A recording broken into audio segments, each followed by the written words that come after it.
என்னடா பண்ணி வச்சிருக்கீங்க? அ ஒரு குழந்தைய வந்து இப்படி ஈஸியா கலைக்க சொல்றாங்க விஜயா பார்வதி ஆன்டி கிட்ட. அதுக்கு பார்வதி ஆன்டி கிட்ட பயங்கரமா டோஸ் வாங்குனாங்க. பார்வதி ஆன்டி விஜயாவ என்னலாம் பண்ணாங்க? தற்காப்பு கலைன்னு சொல்லி சீதாவும், முத்து ஒரு கிளாஸ்ல வந்து சேர்த்து விடுறாரு. அங்க சீதா ஜாயின் பண்ணாங்களா? இல்லையா? ரோகிணி பிரெக்னன்ட்டா இருக்காங்கன்னு சொல்லிட்டு மனோஜோட ஃப்ரெண்ட்ஸ் எல்லாருக்கும் தெரிஞ்சிருச்சு. எப்பவுமே ஐடியா குடுக்குற நம்ம சக்திவேல் ஐயா வந்து இப்ப என்ன ஐடியா குடுத்தாரு? இந்த மாதிரியான எல்லா கொஸ்டின்ஸ்க்கும் இன்னைக்கு எபிசோட்ல வந்து ஆன்சர் இருந்தது மக்களே. என்ன அப்படின்றத வந்து நம்ம வீடியோக்குள்ள போய் தெரிஞ்சுக்கலாம் மக்களே.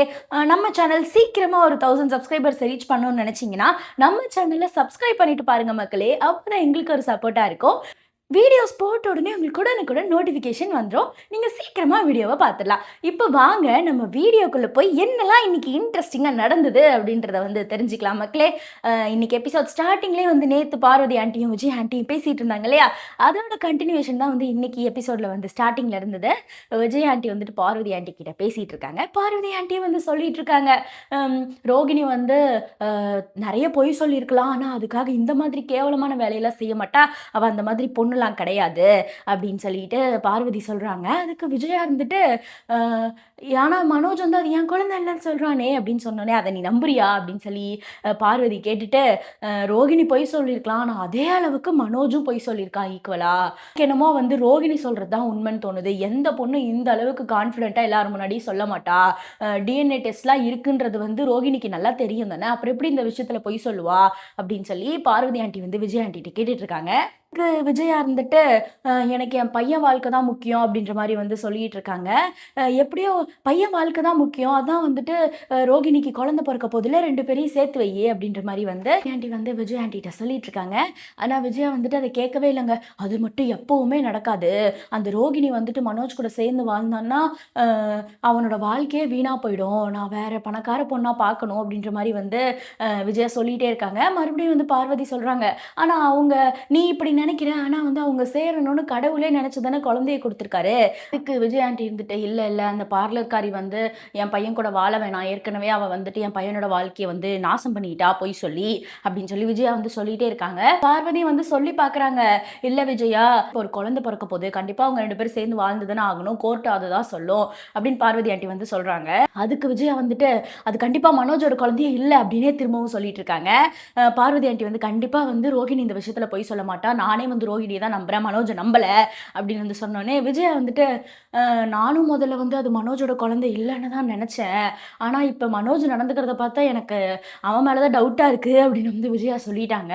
அப்புறம் என்ன உனக்கே தெரிஞ்சிருச்சு இல்ல இப்போ வந்து ரோகிணியோட குழந்தை வந்து உன் குடும்பத்தை வாரிசு தானே. நீ வந்து பத்திரமா இனிமே பாத்துக்கோ அப்படின்ற மாதிரி சொல்லிட்டு பார்வதி சொல்லிட்டு இருக்காங்க. விஜயா வந்துட்டு நீ ரோகிணி உன் வீட்டுக்கு கூப்பிட்டு ஏதாவது சாப்பிட கொடு அப்படின்னு சொல்றாங்க. உடனே பார்வதி ஆண்டி வந்து குஷியாகி உன் குடும்பத்து வாரிசுன்னு சொன்னோன்னே நல்லா பார்த்துக்கணும்னு நினைக்கிறியே சூப்பர் விஜயா அப்படின்னு சொன்னோன்னே அதெல்லாம் ஒன்றும் கிடையாது நிறுத்து அப்படின்னு விஜயா சொல்லிட்டு அவ சாப்பிடும்போது அவளுக்கு ஏதாவது கலந்து கொடுத்துறதுல அப்படின்னு வந்து விஜயா சொல்றாங்க. பார்வதி ஆண்டி என்ன கலந்து கொடுக்கணும் அப்படின்னு சொல்லிட்டு கேட்டோன்னே விஜயா வந்துட்டு சொல்றாங்க கலையறதுக்கு ஏதாவது கலந்து கொடுத்துரு அப்படின்னு பயங்கரமா கோவம் வந்துருச்சு பார்வதி ஆண்டிக்கு. இப்படி முறைன்னு முறைச்சிட்டு போய் தூரமா நின்றுக்கிட்டாங்க. என்னாச்சு ஏன் இப்படி பண்ற அப்படின்ற மாதிரி விஜயா கேட்டோன்னே இவ்வளவு நாள் உன் கூட பழகுது நினைச்சாலே எனக்கு கேவலமா இருக்கு. ஏன் இப்படிலாம் பண்ற இவ்வளவு கீழ்த்தரமா பண்ற அப்படின்னு சொல்லி பார்வதி ஆண்டி கேட்குறாங்க. அதுக்கு விஜயா இருந்துட்டு என்ன நான் ஊர் உலகத்தில் நடக்காததையா சொல்லிட்டேன் அப்படின்னு சொன்னோன்னே எப்படி இவ்வளோ கேவலமாக உன்னால் சொல்ல முடியுது. ஒரு கருவில் இருக்க குழந்தைய அழிக்கிறது எவ்வளோ பெரிய பாவம் தெரியுமா. உன் பையன் நல்லா இருக்கணுன்றதுக்காக நீ வந்து ஒரு உயிரையே கொல்லுவியா. அதுக்கு விஜயா மறுபடியும் இருந்துட்டு அப்படியே ஒரு உயிரை கொல்றதாகும். என் பையன் வாழ்க்கை தான் முக்கியம் அப்படின்ற மாதிரி விஜயா மறுபடியும் பேசிட்டு இருக்கோன்னே பார்வதி ஆண்டி வந்து கத்த ஆரம்பிச்சிட்டாங்க. உனக்கெல்லாம் எப்படி கடவுள் வந்து 3 பிள்ளைங்களை கொடுத்தாரு. எனக்காவது ஒரே ஒரு பையன் தான். உனக்கு உனக்கு 3 பசங்க இருக்காங்க. இந்த மாதிரி நினைக்கிற பாவம் பண்ற உனக்கு எப்படிதான் கடவுள் 3 பசங்களை கொடுத்தாரோ தெரியல. எனக்கு அந்த பாக்கியம் கிடைக்கல. ஒரே ஒரு குழந்தை தான் அப்படின்னு வந்து சொன்னோன்னே ஏன் இப்படிலாம் பேசுற அப்படின்னு வந்து விஜயா வந்து கேட்குறாங்க. அதுக்கு பார்வதி ஆண்டி இருந்துட்டு என் பிள்ளை ஏதோ ஒரு இடத்துல நல்லா இருக்கான். இப்ப நான் இந்த பாவத்தை பண்ணனா அது என் வம்சத்தை தான் பாதிக்கும். அவன் என் கூட இல்லைனாலும் ஏதோ ஒரு இடத்துல நல்லா இருக்கான். இந்த பாவத்தை பண்ணி அவனை வந்து என்னால கஷ்டப்படுத்த முடியாது. அவனுக்கும் இந்த பாவம்லாம் வந்து சேரும். என்னால பண்ண முடியாது இத அப்படின்னு சொல்லி பார்வதி வந்து சொல்றாங்க. விஜயா வந்துட்டு நீ எங்கேயோ இருக்க பையனுக்காக யோசிக்கிறேன். நான் என் கூடயே இருக்க பையனை நல்லா இருக்கணும்னு நினைக்க மாட்டேனா அப்படின்னு வந்து விஜயா சொல்றாங்க. அதுக்கு வந்துட்டு பார்வதி ஆண்டி இருந்துட்டு இந்த மாதிரி கேவலமான எண்ணத்தோட என்கிட்ட பழகாத. என் வீட்டு பக்கமும் இனிமே வந்துடாத. நானும் உன் வீட்டு பக்கம் வரமாட்டேன் அப்படின்ற மாதிரி வந்து பார்வதி ஆண்டி கத்துறாங்க. விஜயா வந்துட்டு அப்பவும் சொல்லிட்டு இருக்கு, "ஏய் மனோஜோட வாழ்க்கை தான் எனக்கு முக்கியம். இந்த குழந்தை இல்லனா தான் வந்துட்டு அவ டிவோர்ஸ் குடுப்பா. இந்த குழந்தை இருந்தா கண்டிப்பா அவ டிவோர்ஸ் குடுக்க மாட்டா. கோர்ட் ஒத்துக்காது. நீ இது எனக்காக பண்ண." அப்படின்ற மாரி வந்து விஜயா வந்து பார்வதிட்ட கேட்கும்போது, பார்வதி ஆண்டி இன்னும் கோவப்பட்டு, என்னால அந்த பாவத்தெல்லாம் செய்ய முடியாது. ஏன் தான் இவ்வளவு கீழ்த்தரமா நடந்துக்கிறியோ? இப்படி இருப்பேன்னு நான் நினைக்கவே இல்ல." அப்படின்னு சொல்லி பயங்கரமா கத்திட்டு, "இனிமே என் மூஞ்சிலே முழிக்காத." அப்படின்னு சொல்லி பார்வதி ஆண்டி வந்து கிளம்பி போயிட்டாங்க. விஜயா ஆண்டி வந்து அவங்க போறதையே நின்னு பார்த்துட்டு இருக்காங்க மக்களே. ஆனாலும் கொஞ்சம் கூட ஒரு இதே இல்லாம மனோஜோட வாழ்க்கைன்னு சொல்லிட்டு ரோகிணியோட வாழ்க்கைய அழிக்கிறாங்க மக்களே. "விஜயா கருவ கலைச்சிரு" அப்படின்ற மாரி சொல்லிட்டு இருக்காங்க. இதெல்லாம் விஜயாவாலயும், மனோஜாலயும் மட்டும் தான் மக்களே பண்ண முடியும். அடுத்த சீன் எங்க ஓப்பன் ஆகுதுன்னு பார்த்தீங்கன்னா, நம்ம முத்து, மீனா, சீதா எல்லாரும் ஹாஸ்பிட்டல் போயிட்டு வந்துட்டு இருக்காங்க இல்லையா? வரும்போது ஒரு இடத்துக்கு வந்து முத்து கூட்டு போறாரு. மீனாவையும் சீதாவையும் இறங்க சொல்லிட்டு, "என்னங்க இது?" அப்படின்ற மாரி கேட்குறாங்க. "உள்ள வாங்க சொல்றேன்" அப்படின்னு சொல்லிட்டு உள்ள கூட்டு போறாங்க. உள்ள கூட்டு போய் பார்த்தா, அது வந்து ஒரு கராத்தே கிளாஸ் மக்களே. அங்க வந்துட்டு, "எதுக்குங்க இங்க கூட்டு வந்திருக்கீங்க?" அப்படின்னு மீனா கேட்குறாங்க. "சொல்றேன் வா" அப்படின்னு சொல்லிட்டு கூட்டு போய் அந்த கராத்தே மாஸ்டர் வந்துட்டு, வந்து நின்னு அங்க இருக்கவங்களலாம் "நீங்க பிராக்டிஸ் பண்ணிட்டு இருங்க" அப்படின்னு சொல்லிட்டு இவரு முத்துவ பார்த்தோனே வராரு. வந்துட்டு, "இவங்க தான் சீதா.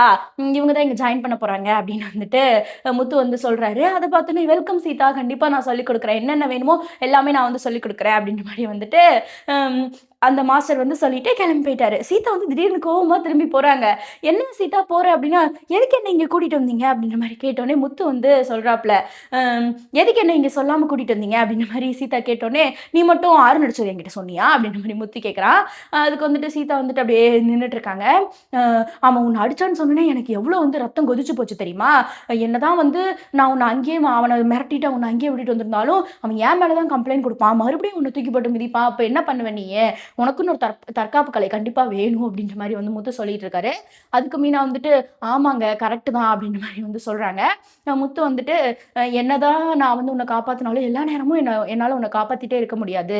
நீயே உன்ன காப்பாத்திக்கணும். இன்னைக்கு அவன் அடிச்சான்னா நீ அடிக்கணும். அவன் கத்துனான்னா நீயும் கத்தணும்." அப்படின்னு சொல்லிட்டு சீதாக்கு வந்து பயங்கரமா முத்து வந்து ட்ரெய்னிங் குடுத்துட்டு இருக்காரு.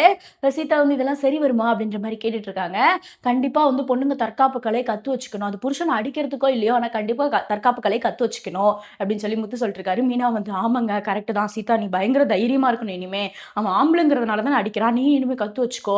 அவன் உன் பக்கத்துல வர்றதுக்கே பயப்படணும்." அப்படின்ற மாரி வந்து மீனாவும் சொல்றாங்க. சொல்லிட்டு, "அப்ப இதெல்லாம் கத்து வச்சுட்டா புருஷன அடிக்கலாமா?" அப்படின்னு சொல்லி மீனா கேட்குறாங்க. அதுக்கு முத்து இருந்துட்டு, "இது புருஷன அடிக்கிறதுக்கு மட்டும் இல்ல. எந்த இடத்துக்கு நீங்க போனாலும் உங்கள தற்காத்துக்கிறதுக்காக வந்து ஒரு கலை கத்துக்கிறது நல்லது தான்." அப்படின்ற மாரி வந்து முத்து சொன்னோனே, மீனாவும் சீதாவும் சரி ஓகே ஆமா அப்படின்ற மாரி வந்து ஒத்துக்கிறாங்க மக்களே.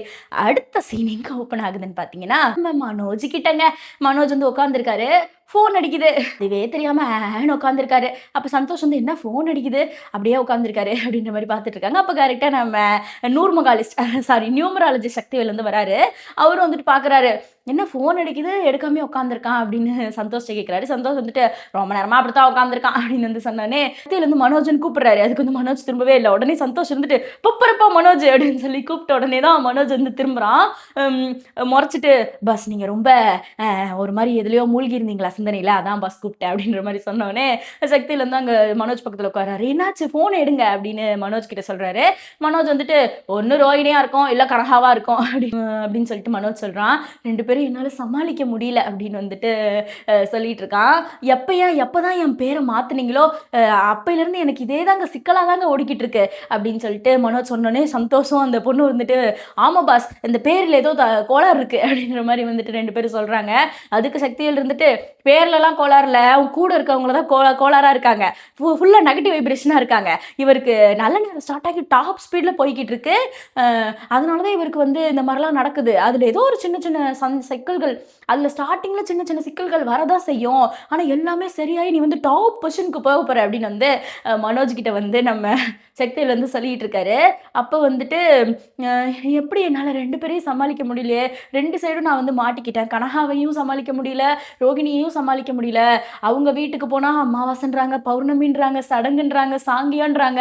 இன்னொரு பக்கம் வந்து ரோகிணி வந்து டிவோர்ஸே குடுக்க மாட்டேன்னு சொல்றா. நான் 2 சைடும் மாட்டிட்டு முழிக்கிறேன். 2 சைடும் என்ன போட்டு இழுக்குறாங்க அப்படின்னு சொல்லிட்டு பப்பரப்பா மனோஜ் வந்து சொல்லிட்டு இருக்காரு. அதுக்கு வந்துட்டு நம்ம சக்திவேல் வந்து சொல்றாரு, "நீங்க 2 பொண்டாட்டி ஜாதகக்காரங்க. ஆசைக்கொன்னு அப்படின்னு வந்துட்டு சொல்றாரு. "சூப்பர் பாஸ்" அப்படின்னு அத கேட்டோனே சந்தோஷ் சொன்னோனே, "இத உங்க ஒய்ஃப் பண்ணா ஒத்துப்பீங்களா?" அப்படின்னு சொல்லிட்டு ஜீவா வந்து கோவத்துல சொல்றாங்க. நல்லா இருக்கேன்ற மாரி மனோஜ் வந்து ஆன்னு பார்த்துட்டு இருக்காரு. ம் நீங்க என்ன பண்ணுங்க, டைம் டேபிள் போடுங்க. நம்பர் 1க்கு இந்த டேட்டு, இந்த டைமு. நம்பர் 2க்கு இந்த டேட்டு, இந்த டைமு அப்படின்னு சொல்லிட்டு நீங்க வந்து ஒரு டைம் டேபிள் போடுங்க அப்படின்னு வந்து சொல்லிட்டு இருக்காரு. அதுக்கு மனோஜ் வந்துட்டு, "ஏங்க நானே 1008 சிக்கல்ல இருக்கேன். இதுல நீங்க டைம் டேபிள் போடுறத பத்தி பேசிட்டு இருக்கீங்க."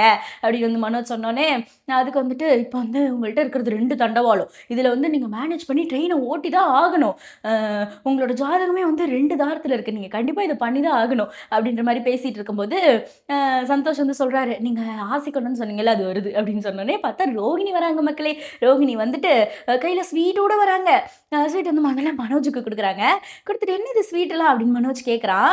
"இரு, இரு சொல்றேன்" அப்படின்னு சொல்லிட்டு மத்த எல்லாருக்கும் வந்து ஸ்வீட் குடுக்குறாங்க. அப்ப சந்தோஷ் வந்து கேட்குறான், பெரிய மேக்கப் ஆர்டர் கிடைச்சிருச்சா? ஸ்வீட்லாம் குடுக்குறீங்க." அப்படின்னு சொன்னோனே, "இது அத விட பெரிய விஷயம்." அப்படின்ற மாரி வந்து சொல்லிட்டு இருக்காங்க. சொல்லிட்டு மனோஜ் வந்து கேட்குறான், "என்ன சந்தோஷமான விஷயம் சொல்லு." அப்படின்னு கேட்டோனே வந்துட்டு, "முதல்ல நீ ஸ்வீட்ட சாப்பிடு." அப்படின்னு சொல்லிட்டு ஸ்வீட்ட வந்து ஊட்டிட்டு, அவன் வந்து ஸ்வீட்ட வாயில வச்சுட்டு, "இப்ப சொல்லு." அப்படின்னு வந்து சொல்றான். சொல்லும்போது வந்து, "நான் அன்னைக்கு வீட்ல வந்து மயங்கி விழுந்தேன்ல, அப்ப வந்து ஜெனரலா தான் டாக்டர் வந்து செக் பண்ணியிருந்தாங்க. இப்ப நான் டாக்டர் கிட்ட போயிட்டு ஃபுல் செக்கப் பண்ணிட்டு வந்தேன். பிரெக்னன்சி வந்து கன்ஃபார்ம் ஆயிடுச்சு." அப்படின்னு வந்து சொன்னோனே, சந்தோஷ் இருந்துட்டு, "அப்ப வாரிசுக்கு ஒண்ணா?" அப்படின்னு சொல்லிட்டு கேட்குறான். ரோகிணி வந்துட்டு, "என்ன வாரிசுக்கு ஒண்ணு?" அப்படின்னு கேட்குறாங்க. "அது ஒண்ணும் இல்ல, அவன் சும்மா விளையாடுறான்." அப்படின்னு சொல்லிட்டு ரோகிணிய வந்து தனியா கூட்டிட்டு போயிட்டான் மனோஜ். அப்ப வந்து நம்ம சந்தோஷ் வந்து சக்திவேல்ட்ட கேட்குறாரு, "என்ன பேரு வச்சீங்க? இந்த நேரத்துல பாருங்க ரோகிணி பிரெக்னன்ட் ஆயிட்டாங்க." அப்படின்னு சொன்னோனே, "ஏய் நான் பேர் வச்ச நேரம் அவனுக்கு ஒரு வாரிசு வரப்போகுது அப்படின்னு சொல்லிட்டு, சொத்தும் வரப்போகுது, வாரிசும் வரப்போகுது." அப்படின்னு வந்து சக்திவேல் சொல்றாரு. அத கேட்ட உடனே நம்ம சந்தோஷ் இருந்துட்டு, "ஆனா 2ம் வேற வேற இடத்துலல உருவாயிருக்கு." அப்படின்னு சொன்னோனே, "அதெல்லாம் ஒண்ணும் இல்ல. எல்லா பிரச்சனையும் வந்து சால்வ் ஆகும்." அப்படின்னு வந்து சக்திவேல் வந்து சொல்லிட்டு இருக்காரு. பக்கம் வந்து ரோகிணி மனோஜும் பேசிட்டு இருக்காங்க. "எதுக்கு எல்லார்கிட்டயும் சொன்ன?" அப்படின்னு வந்து கேட்டோனே, "ஏன் எல்லார்ட்டயும் சொல்லக்கூடாதா?" அப்படின்னு வந்து இது ரோகிணி வந்து கேட்குறாங்க. அதுக்கு மனோஜ் வந்துட்டு, "இப்ப நீ பிரெக்னன்ட்டா இருக்கன்னு எல்லாருக்கும் தெரிஞ்சிருக்கும்ல." அப்படின்னு வந்து மனோஜ் சொன்னோனே, "அவங்களும் ஃப்ரெண்ட்ஸ் தானே தெரிஞ்சுக்கிட்டோம்." அப்படின்னு வந்து ரோகிணி சொல்றாங்க. உடனே வந்து ரோகிணி வந்து பயங்கரமா ஷேர் பண்ணிட்டு இருக்காங்க. உன் குழந்தைய சுமக்கிறேன்றது எனக்கு எவ்வளோ சந்தோஷமா இருக்கு தெரியுமா? முன்னலாம் நான் அதை இதையும் யோசிச்சுட்டு இருப்பேன். இப்பலாம் வந்து நான் குழந்தைய பத்தி மட்டும் தான் யோசிக்கிறேன். அத எப்படி வளர்க்கணும், அது நல்லபடியா வளர்க்கணும், அது எப்படி இருக்கும் அப்படின்ற மாரி எனக்கு ரொம்ப சந்தோஷமா இருக்கு." அப்படின்னு வந்து ரோகிணி சொல்லிட்டு இருக்காங்க. மனோஜ் வந்து இதெல்லாம் கேட்டுட்டு அப்படியே இருக்கா. இனிமே உன் குடும்பத்தில வந்து நான் யார்ட்டயுமே எந்த பிரச்சனையுமே பண்ண மாட்டேன். ஏன்னா இந்த டைம்ல வந்து நான் டென்ஷன் ஆகாம இருக்கணும். மத்தவங்களையும் டென்ஷன் பண்ணாம இருக்கணும் அப்படின்னு வந்து ரோகிணி சொல்லிட்டு இருக்காங்க. அதுக்கு மனோஜ் வந்துட்டு அப்படியே ஆன்னு வந்து நின்னுட்டு இருக்கான். "நான் எல்லாத்தையுமே சமாளிச்சுருவேன். ஆனா எனக்கு ஒரே ஒரு கவல தான். ஆன்டி மட்டும் தான் என்ன வந்து டென்ஷன் பண்ணுவாங்க." அப்படின்னு சொன்னோனே, "நீ வந்து போயிட்டு ஆன்டி கிட்ட சொல்றியா?" அப்படின்னு வந்து ரோகிணி கேட்குறாங்க. அதுக்கு மனோஜ் வந்துட்டு, "நான் என்ன சொல்றது?" அப்படின்னு வந்து மனோஜ் கேட்குறான். அதுக்கு ரோகிணி வந்துட்டு, "நீ சொல்லாம வேற யார் சொல்லுவாங்க? அம் ஒரு நாள் இந்த கடையில இதே இடத்துல தானே இந்த எலியும் பூனையும் ஃப்ரெண்ட்ஸ் ஆச்சு உனக்கு தெரியும் தானே?" அப்படின்னு வந்து ரோகிணி சொல்றாங்க. அதுக்கு மனோஜ் வந்துட்டு அப்படியே நின்னுட்டு இருக்கான். "இது உன்னோட குழந்தை தானே? உனக்கு இதுல எந்த டவுட்டும் இல்லல்ல?" அப்படின்ற மாரி கேட்டுட்டு இருக்கும்போது மனோஜ் வந்து அப்படியே நின்னுட்டு இருக்கான். "ஆன்டி வந்து கண்டிப்பா ஒத்துக்க மாட்டாங்க. ஆன்டி கிட்ட போய் சொல்லு. இனிமே என்ன டென்ஷன் பண்ண வேணான்னு சொல்லு." அப்படின்ற மாரி வந்து ரோகிணி வந்து சொல்லிட்டு இருக்காங்க. மனோஜும் வந்து கேட்டு அது அப்படியே நின்னுட்டு இருக்கான் மக்களே. வந்துட்டு ரோகிணி வந்துட்டு, "சரி ஓகே நான் கிளம்புறேன்." அப்படின்னு சொல்லிட்டு கிளம்புறாங்க. "நான் ரொம்ப சந்தோஷமா இருக்கேன்." அப்படின்னு சொல்லிட்டு கிளம்புறாங்க. அப்ப மனோஜும் வந்துட்டு நம்ம சக்திவேல் கிட்ட வந்துட்டாரு. ரோகிணி அகைன் வந்துட்டு, "நான் உன்கிட்ட எதுவுமே எதிர்பார்க்கல. ஆனா இந்த டைம்ல ஒண்ணே ஒண்ணு மட்டும் எதிர்பார்க்கணும்னு தோணுது. நீ வந்து என்ன கேரிங்கா மட்டும் இந்த டைம்ல பார்த்துக்கிறியா?" அப்படின்ற மாரி மனோஜ் கிட்ட கேட்டோனே, மனோஜ் வந்து அப்படியே நின்னுட்டுருக்கான். அப்ப சுத்தி இருக்கவங்கலாம், கண்டிப்பா பார்த்துப்பாரு" அப்படின்னு சொல்றாங்க. அவங்கலாம் திரும்பி மனோஜ் வந்து முறைக்கிறான். "நான் எப்போ உன்ன பார்க்கணும்னு நெனச்சாலும் இங்க வந்துட்டு நான் வருவேன்." அப்படின்ற மாரி வந்து ரோகிணி வந்து சொல்றாங்க மக்களே. அத கேட்டு மனோஜ் வந்து அப்படியே நின்னுட்டுருக்கான். சக்திவேல்ட்ட வந்து கேட்குறான், "பார்த்தீங்களா எப்படி மாட்டியிருக்கேன்னு?" அப்படின்ற மாரி. "அதெல்லாம் ஒண்ணும் இல்ல. நீங்க பயப்படாதீங்க. கண்டிப்பா வந்து உங்களுக்கு இனிமே நல்லதே நடக்கும்." அப்படின்ற மாரி வந்து சக்திவேல் வந்து சொல்லிட்டு இருக்காரு மக்களே. "உங்க கிரகங்கள்லாம் வந்து உங்களுக்கு பயங்கர சப்போர்ட்டிவா இருக்கு. நீங்க பயப்படாதீங்க. கண்டிப்பா வந்து உங்களுக்கு நல்லதே நடக்கும்." அப்படின்ற மாரி வந்து சக்திவேல் வந்து சொல்லிட்டு இருக்காரு மக்களே. அதோட இவங்களோட சீன் வந்து முடிஞ்சிருச்சு. அடுத்த சீன் எங்கன்னு பார்த்தீங்கன்னா, நம்ம சீரியல் ஹீரோ இருக்காரு முத்து. அவர் வந்துட்டு ஒரு இடத்துக்கு போறாரு. அங்க வந்துட்டு அவர் வந்து வாங்கன்னு சொல்லி, "வாங்க முத்து" அப்படின்னு சொல்லி கூப்பிடுறாரு. இவர் வந்து ஒரு கட்டு நெறைய பணத்த குடுக்குறாரு. பணத்த குடுத்தோனே, "என்ன திடீர்னு இவ்ளோ பணத்த கொண்டு வந்து குடுக்குற?" அப்படின்னு வந்துட்டு அந்த இன்சார்ஜ் வந்து கேட்குறாரு. அதுக்கு வந்துட்டு முத்து இருந்துட்டு, "நீங்க அன்னதானம் போடுவீங்கல்ல, இத வந்து அன்னதானத்துக்கு வச்சுக்கோங்க." அப்படின்ற மாரி சொன்னோனே, "என்ன முத்து ஏதாவது விசேஷமா?" அப்படின்னு சொல்லிட்டு கேட்டோனே, "அதெல்லாம் இல்லங்க." அப்படின்னோனே, "இல்ல உனக்கும் கல்யாணம் ஆகி 3 வருஷம் ஆச்சுல்ல, சரி அதான் ஏதோ விசேஷம் போல." நினச்சேன் அப்படின்னு வந்துட்டு அவர் சொல்கிறாரு. இல்லைங்க நான் வந்துட்டு என் ஒய்ஃப்காக பிரார்த்தனை பண்ண வந்திருக்கேன். இங்கே அன்னதானம் சாப்பிட்றவங்க எல்லாருமே வந்துட்டு ப்ரே பண்ணுவாங்க தானே சாப்பிட்றதுக்கு முன்னாடி அப்படின்னு முத்து கேட்டோன்னே, ஆமாம் இங்கே வர ஒருத்தருமே வந்துட்டு இங்கே பணம் கொடுக்குற ஒருத்தருமே ஒரு வேண்டுதலோடு வருவாங்க. அது எல்லாத்தையுமே ப்ரே சாப்பிட்றவங்க வந்துட்டு ப்ரே பண்ணுவாங்க. கூட்டு பிரார்த்தனைக்கு ரொம்ப மதிப்பு இருக்குது, ரொம்ப வேல்யூ இருக்குது, கண்டிப்பாக பலிக்கும் அப்படின்னு வந்து அவர் சொல்கிறாரு. அதுக்கு முத்து இருந்துட்டு, இங்கே ப்ரே பண்ணுற எல்லாரையுமே வந்து ஒரே ஒரு பேரை சொல்லி பண்ண சொல்கிறீங்களா அப்படின்னு சொன்னோன்னே, யாருன்னு இன்சார்ஜ் கேட்குறாரு. என் ஒய்ஃப் மீனா அப்படின்னு சொல்லிட்டு முத்து சொல்கிறான். அதுக்கு இன்சார்ஜ் இருந்துட்டு, ஒய்ஃப்க்கு ஏதோ பிரச்சனைன்னு தெரியுது அப்படின்னு சொல்லிட்டு சொல்கிறாங்க. அதுக்கு முத்து இருந்துட்டு, ஆமாம் என் ஒய்ஃப்க்கு வந்து ஒரு ஆப்ரேஷன் நடக்க போகுது, அதில் அவள் நல்லபடியாக வந்து அந்த ஆப்ரேஷன் சக்ஸஸ் ஆகி அவள் நல்லபடியாக வரணும் அப்படின்னு சொல்லிட்டு முத்து சொல்கிறான். அதுக்கு அந்த இன்சார்ஜ் இருந்துட்டு கண்டிப்பாக நல்லபடியாக எல்லாமே நடக்கும் அப்படின்ற மாதிரி வந்துட்டு அவர் வந்து சொல்லிடுறாரு. சரி நான் வரேன் அப்படின்னு சொல்லிட்டு முத்து வந்து கிளம்பிடுற மக்களே. அதோட இன்னைக்கான எபிசோட் வந்து முடிஞ்சிருச்சு. அடுத்து என்ன காட்டுறாங்கன்னா, மீனா வந்து கோவிலில் பிரார்த்தனை பண்ணிட்டு இருக்காங்க. அப்போ வந்து ஒரு குரூப் ஆஃப் லேடிஸ் வந்து என்னன்னு பார்த்தீங்கன்னா, அந்த குரூப் ஆஃப் லேடிஸ் வந்து பேசிக்கிறாங்க. இந்த பையன் யாரு அப்படின்னு வந்து ஒருத்தவங்க கேட்டோன்னே, அந்த பையன் யாருன்னு தெரியல, ஒரு வாரமாக டெய்லி வந்து இந்த மாதிரி அங்கப்பிரதேசனம் பண்ணிட்டு இருக்கான் அப்படின்னு சொல்லிட்டு சொல்கிறாங்க. என்னவாம் பிரார்த்தனை அப்படின்னு கேட்டோன்னே, அவன் ஒய்ஃபுக்கு ஏதோ ஆப்ரேஷனா, அதுக்காக தான் வந்துட்டு அந்த ஆப்ரேஷன் சக்ஸஸ் ஆகணும், அவங்க நல்லா இருக்கணுன்றதுக்காக இப்படி பண்ணுறான் அப்படின்னு சொன்னோன்னே எல்லாருமே வந்து ஆச்சரியப்பட்டுட்டு, இந்த காலத்தில் இப்படி ஒரு புருஷனா, இந்த மாதிரி ஒரு புருஷன் கிடைக்க அந்த பொண்ணு கொடுத்து வச்சிருக்கணும் அப்படின்னு வந்து பேசிகிட்டு இருக்காங்க. இதை வந்து மீனா கேட்குறாங்க, யார் அது அப்படின்ற மாதிரி வெளியே வந்து பார்த்தா முத்து தாங்க அங்க பிரதர்ஷனம் பண்ணிட்டு இருக்காரு. இவர் பார்த்தீங்கன்னா அன்னதானம் கொடுக்குறாரு, மோர் கொடுக்குறாரு, அங்க பிரதர்ஷனம் பண்றாரு. அந்த தெய்வத்தோட அருளை எப்படியாவது கொண்டு வந்து மீனாவுக்கு இருக்கிற எல்லா பிரச்சனையும் சால்வ் பண்ணி மீனாவுக்கு ஒரு குழந்தை பிறக்கணும் அப்படின்றதுல வந்து பயங்கர ஒரு இதுல எல்லாமே பண்ணிட்டு இருக்காரு. இதுதான் வந்து நாளையில காட்டுறாங்க மக்களே. ஸோ நாளைக்கு வந்து பயங்கர நெகிழ்ச்சியான சீன்லாம் இருக்க போகுதுன்னு நினைக்கிறேன். ஏன்னா அங்க பிரதர்ஷனம் பண்றதை பார்த்து மீனா எப்படி ரியாக்ட் பண்றாங்க அப்படின்றதுலாம் நாளைக்கு தான் இருக்க போகுது. அது நம்ம நாளைக்கு வெயிட் பண்ணி பார்க்கலாம். எந்த எல்லைக்கும் போவாங்க போல இந்த விஜயா. மனோஜோட வாழ்க்கைன்னு ரோகிணியோட வாழ்க்கையை பற்றியே நினைக்க மாட்டேங்கிறாங்க. என்னதான் பண்ணுறாங்க அப்படின்னு பார்க்கலாம். நிறைய விஷமத்தனமான வேலைகள்லாம் பண்ணுவாங்க. என்னதான் பண்ணுறாங்க, யார் கடைசியில் ஜெயிக்கிறாங்க அப்படின்றத வந்து நம்ம வெயிட் பண்ணி பார்க்கலாம் மக்களே. உங்களுக்கு பிடிச்சிருந்ததுன்னா மறக்காம லைக் பண்ணிக்கோங்க, உங்கள் ஃபேமிலிக்கு ஷேர் பண்ணி என்ஜாய் பண்ணுங்க. இது போன்ற வீடியோஸ் உங்களுக்கு பிடிக்கும்னா நம்ம சேனலை சப்ஸ்கிரைப் பண்ணி பக்கத்தில் இருக்க பெல் ஐகானை தட்டி வச்சுங்க. அப்போதான் வீடியோஸ் உடனுக்குடன் உங்களுக்கு கிடைக்கும். அடுத்த வீடியோவில் சந்திக்கிறேன். Stay tuned. பை.